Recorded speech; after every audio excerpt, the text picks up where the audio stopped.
निवडणूक सुरू झाल्याच्या नंतर एक मोठी चांगली सुरुवात आपल्या भारतीय जनता पक्षाने केली आणि आज राज्यभरामध्ये 100हून अधिक जागा बिनविरोध आणण्याचं काम माननीय फडणवीस साहेबांच्या नेतृत्वाखाली झालेलं आहे आणि चांगली मला वाटतं आपल्या शुभशकून म्हटलं पाहिजे या दृष्टीने या संपूर्ण निवडणुकीची आता सुरुवात झालेली आहे. अनेक ठिकाणी आघाड्या आहेत, बिघाड्या आहेत, परंतु विधानसभेच्या प्रचंड यशानंतर सर्वाधिक जागा जिंकताना आपला भारतीय जनता पक्ष 135 जागेवर निवडून आला आणि राज्यामध्ये नाव विक्रम केला आणि तोच विक्रम उद्याच्या नगरपालिकेमध्ये भारतीय जनता पक्षाचा उमेदवार निवडून देताना आपल्याकडून दाखवायचा ही विनंती करण्यासाठी मी आपल्या समोर आहे. आज राज्यातल्या वेगवेगळ्या आघाड्यांवर काम करताना प्रामुख्यानं त्या संदर्भात माननीय मुख्यमंत्री महोदय उल्लेख करतील,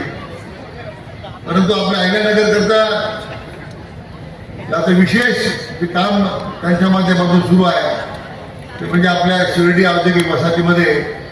मोठ्या प्रमाणात रोजगार निर्माण करण्यासाठी त्यांनी संरक्षण उत्पादन क्लस्टर जे आपल्याला मंजूर केलं त्यासाठी मी आपल्या सर्वांच्या वतीने त्यांचं मनापासून अभिनंदन करतो.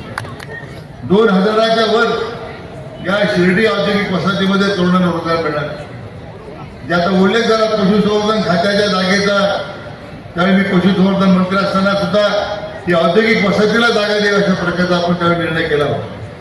परंतु नंतरच्या काळामध्ये त्या ठिकाणी तो निर्णय मागे पडला. परंतु जे काही निर्णय आपण करत चाललेलो आहोत, विशेष करून आपल्या या दुष्काळी भागाला वरदान ठरणारा निळवंडे प्रकल्प 40 वर्ष लोक पाण्याची वाट पाहत होते, तो प्रकल्प केवळ आणि केवळ माननीय देवेंद्रजी फडणवीस साहेबांच्या मुळे पूर्ण होऊ शकला तर दुष्काळी भागाला पाणी मिळू शकतं. आणि आज पश्चिम महाराष्ट्राचं पाणी असेल, दुष्काळमुक्त महाराष्ट्र करण्याचा मुद्दा असेल, अतिशय समर्पित भावनेनं त्यांनी आपलं हे सगळं काम राज्य दुष्काळमुक्त करण्यासाठी सुरू केलं आणि हा संपूर्ण जो जिरायत भाग आहे, संपूर्ण पाण्याच्यावर अवलंबून असणारा आपला भाग आहे, समन्याय पाणी वाटपाला प्रभावित झालेला संपूर्ण भाग आहे. मला वाटतं पश्चिम महाराष्ट्रात पाणी आणण्याच्या नंतर हे सगळे प्रश्न आपोआप सुटतील, त्याच्याबद्दल माझ्या मनामध्ये काही शंका नाही. आज आपल्या जिल्ह्यामध्ये सर्वच ठिकाणी आज महायुतीचे आपले उमेदवार उभे आहेत. 12 पैकी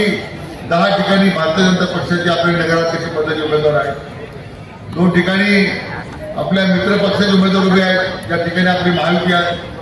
परंतु खऱ्या अर्थानं उद्या या राज्याच्या औद्योगिक नागरीकरणाच्या वाढत्या विस्ताराकरता जर खऱ्या अर्थानं आपल्याला जर काम करून घ्यायचं असेल तर भारतीय जनता पक्षाशिवाय पर्याय नाही, हे मला आपल्या ठिकाणी मुद्दाम सांगितलं पाहिजे.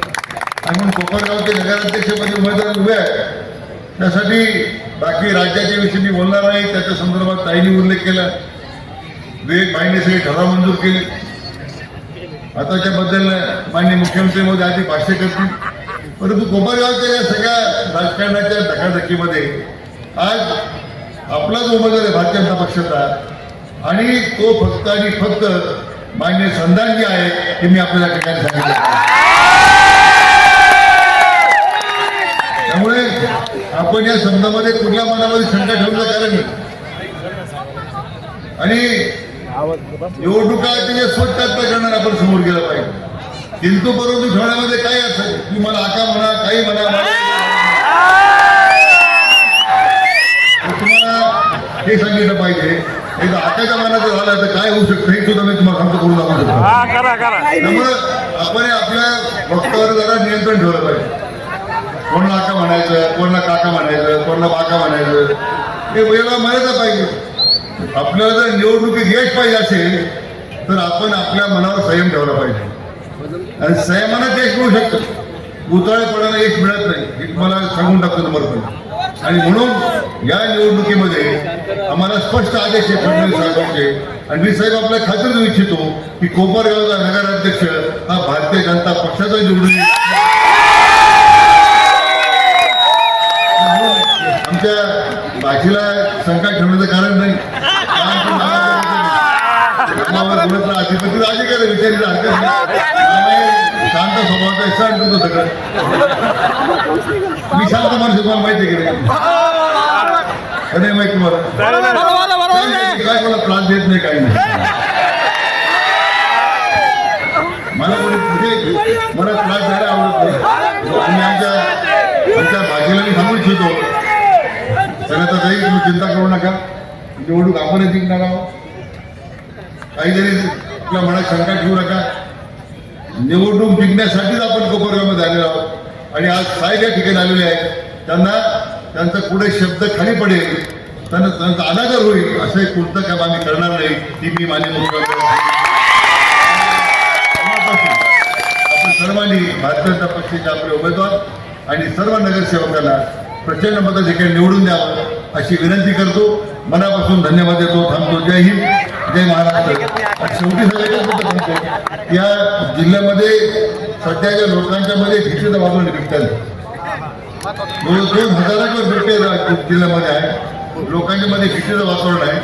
पण आपण राज्याचा पहिला निर्णय केला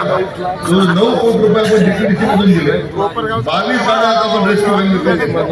नाईट कॅमेरे घेतले आपण त्या ठिकाणी 300च्या वर पिंजरे आपण विकत घेतले थर्मल ड्रोन घेतो आपण आणि सर मला सांगितलं पाहिजे की पुढच्या काही दिवसांमध्ये कोपरगाव तालुक्यातच मोठ्या घटना घडल्या आणि जिल्हाभरामध्ये घटना घडत आहेत परंतु आपल्या नेतृत्वाखाली या संदर्भामध्ये प्रभावी उपाययोजना आम्ही करतोय एकदम आपल्याला सांगितलं पाहिजे पुन्हा एकदा साहेब आपलं स्वागत करतो